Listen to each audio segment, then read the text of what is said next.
Assalamualaikum warahmatullahi wabarakatuh. Yang terhormat kepada Bu Rima selaku dosen kami dan teman-teman yang berbahagia sekalian. Pertama-tama marilah kita panjatkan puja dan puji syukur kepada Allah Subhanahu wa taala karena atas rahmat berupa kesehatannya kami dapat melakukan presentasi pada hari ini. Salat serta salam tak lupa kita curahkan kepada junjungan Nabi besar Muhammad SAW. Sebelumnya saya pribadi memohon maaf kepada Bu Rima dikarenakan anggota kami yang bernama Bang Sandika Haza pertama tidak dapat melakukan presentasi pada hari ini dikarenakan situasi saat ini sedang daring, jadi berbagai macam kendala bisa saja terjadi dan saat ini dialami oleh Bang Sandi karena dia bermasalah dengan mobile phone dan jaringan selulernya.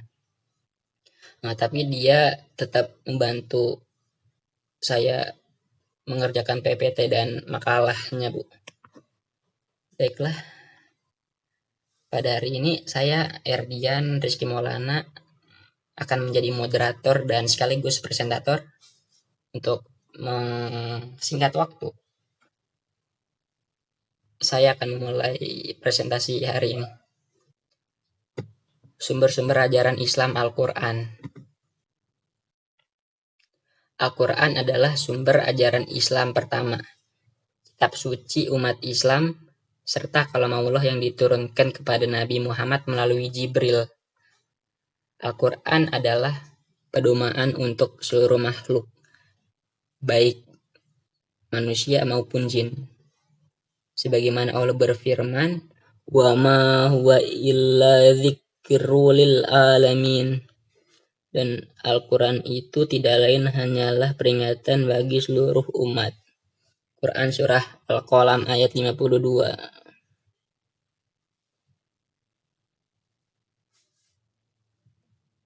Secara etimologi, kata Al-Quran merupakan bentuk kata masdar dari kata kerja qara'a yang mempunyai arti membaca. Kata Al-Quran merupakan sebuah kata sifat dari al-qara'u yang berarti al-jam'u yang mempunyai arti kumpulan. Menelusuri konsep dan karakteristik paradigma Qur'ani. Secara etimologi, kata paradigma berasal dari bahasa Yunani. Paradigma berasal dari kata Yunani. Secara etimologi, kata paradigma berasal dari bahasa Yunani, yaitu kata paradigma berasal dari kata para dan digma. Para mempunyai arti di samping, di sebelah, dan keadaan lingkungan. Sedangkan digma mempunyai arti sudut pandang, teladan, arketip, dan ideal. Dalam kata lain, paradigma ialah cara cara berpikir tentang suatu realitas. Secara terminologis, paradigma ialah cara berpikir yang berdasar pada pandangan yang menyentuh dan konseptualisasi terhadap suatu realitas dengan menggunakan teori ilmiah yang sudah baku dan metode keilmuan yang dapat dipercaya. Dengan demikian, dapat disimpulkan bahwa paradigma Qur'ani merupakan cara pandang dan cara berpikir tentang suatu realitas atau suatu permasalahan berdasarkan Al-Quran.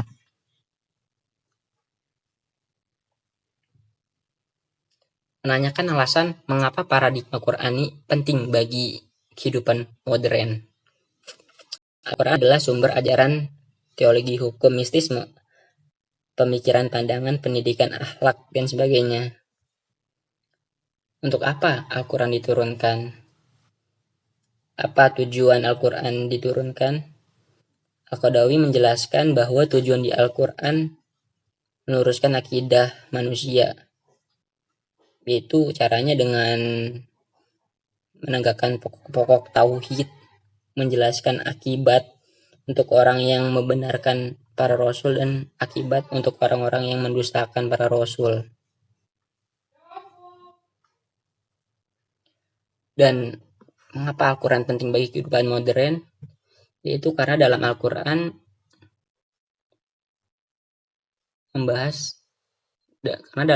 itu meneguhkan kemuliaan manusia dan hak-hak asasi manusia. Contohnya seperti meneguhkan kemuliaan manusia. Pada zaman dahulu hingga zaman sekarang selalu ada manusia yang menghardik, menghina, dan rasis kepada sesama manusia yang lainnya. Rantai perbuatan tercela tersebut tidak pernah terputus setiap zaman. Allah juga berfirman dalam Quran Surat At-Tin ayat 4, "Sungguh kami telah menciptakan manusia dalam bentuk yang sebaik-baiknya."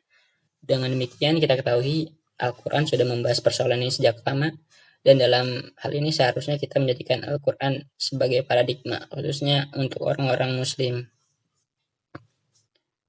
Selanjutnya menetapkan hak-hak manusia. Dari zaman lampau hingga sekarang, banyak manusia yang tidak mendapatkan haknya sebagai manusia.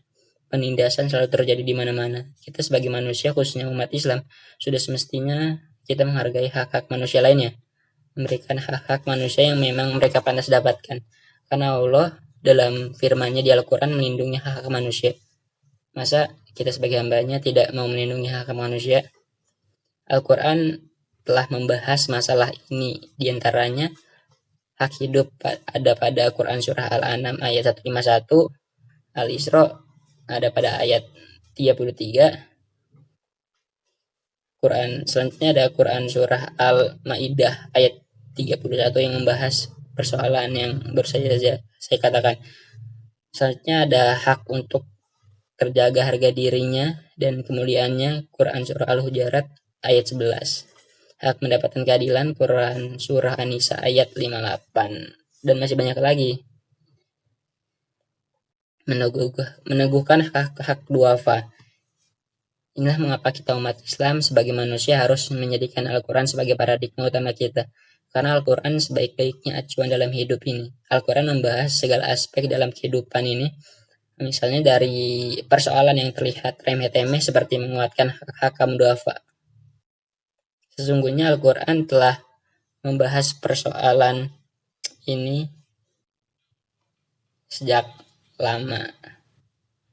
Dan Al-Quran membahas pada surah Quran Surah Ad-Duha ayat 11, Al-Maun ayat 1-3, Al-Haqqah ayat 32-34, Al-Fajr 17-18, Al-Isra ayat 34, dan masih banyak lagi surah yang membahas perkara hal ini. Membangun rumah tangga yang sakinah. Al-Quran juga membahas masalah ini.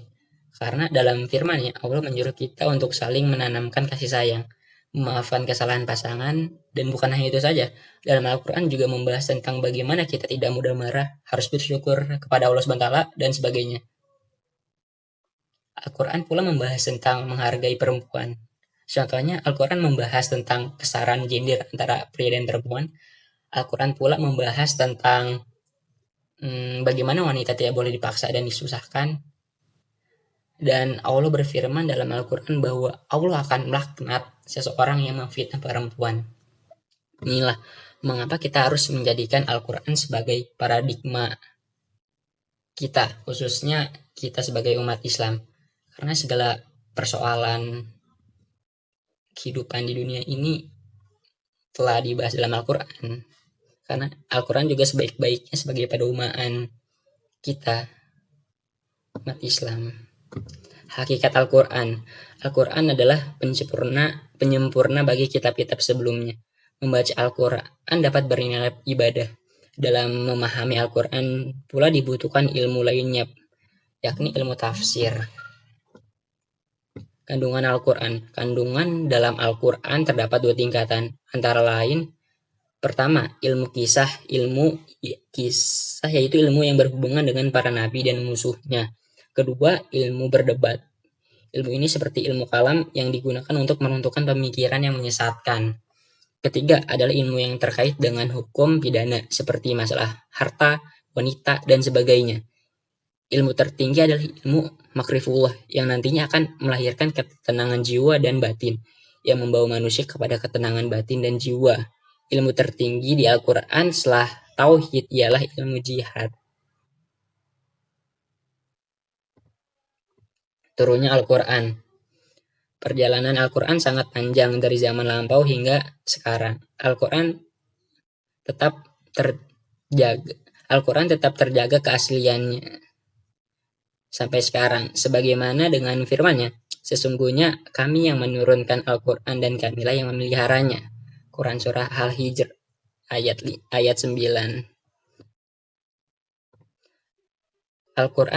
Turunnya Al-Quran pertama kali diturunkan ketika Nabi Muhammad SAW berusia pada 40 tahun, sekitar 608 sampai 609 Masehi. Nabi Muhammad Jibril.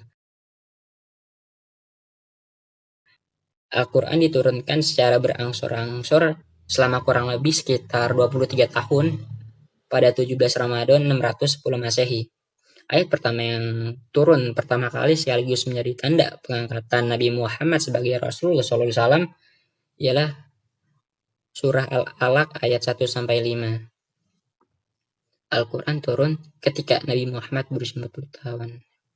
Nabi Muhammad di tangan Jibril, kita sedang mengikuti Al-Quran diturunkan dengan berangsur-angsur kepada Nabi Muhammad. Pembuktian ayat Al-Quran. Fenomena laut terpisah di Selat Gibraltar memisahkan benua Eropa dan Afrika. Laut yang terpisah itu adalah Laut Atlantik dan Laut Tengah. Setelah dilakukan penelitian, alasan terpisahnya adalah karena perbedaan karakteristik kedua air tersebut. Kedua laut dibatasi seolah ada dinding yang membatasi. Fenomena tersebut tertulis dalam Al-Quran. Sebagaimana Allah berfirman dalam surah Ar-Rahman ayat 19-20, Dia membiarkan dua laut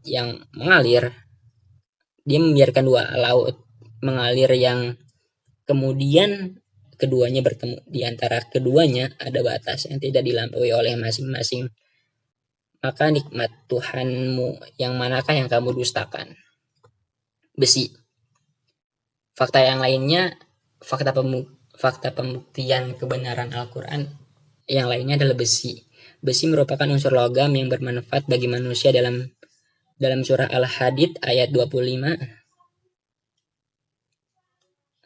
Artinya, sungguh kami telah mengutus Rasul kami dengan bukti-bukti yang nyata, dengan kami turunkan bersama mereka kitab neraca keadilan agar manusia dapat berlaku adil, dan kami menciptakan besi yang mempunyai kekuatan hebat dan banyak manfaat bagi manusia, dan agar Allah mengetahui siapa yang menolong agamanya dan Rasul-Rasulnya walaupun Allah tidak dilihatnya. Sesungguhnya Allah Maha Kuat dan Maha Perkasa. Nah, sesuai faktanya yang kita tahu sekarang, kalau besi itu kan memang kuat gitu kan, kokoh gitu kan. Nah, hal ini juga udah Al-Quran membahas tuh, udah lama banget. Oke, kata anzalna kami turunkan. Kata anzalna mempunyai arti yaitu kami turunkan. Hal itu ditunjukkan untuk besi. Karena sesuatu yang diturunkan itu pasti berasal dari atas gitu kan. Itu langit. Dapat diketahui besi diturunkan dari langit. Dan faktanya pula, ilmuwan menemukan fakta bahwa besi memang tercipta dalam inti bintang gitu.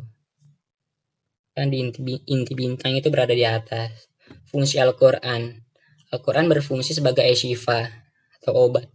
Al-Quran berfungsi sebagai penyembuh penyakit hati. Sebagaimana Allah berfirman dalam Quran surah Yunus ayat 57, wahai manusia, sungguh telah datang kepadamu pelajaran Al-Quran dan Tuhanmu penyembuh bagi penyakit yang ada dalam dada dan petunjuk serta rahmat bagi orang yang beriman. Terima kasih. Baiklah, demikian presentasi yang dapat kami sampaikan. Kurang lebihnya mohon maaf. Kelebihan hanya milik Allah Subhanahu wa taala dan kekurangan hanya milik saya. Wabillahi taufiq wal hidayah. Wassalamualaikum warahmatullahi wabarakatuh.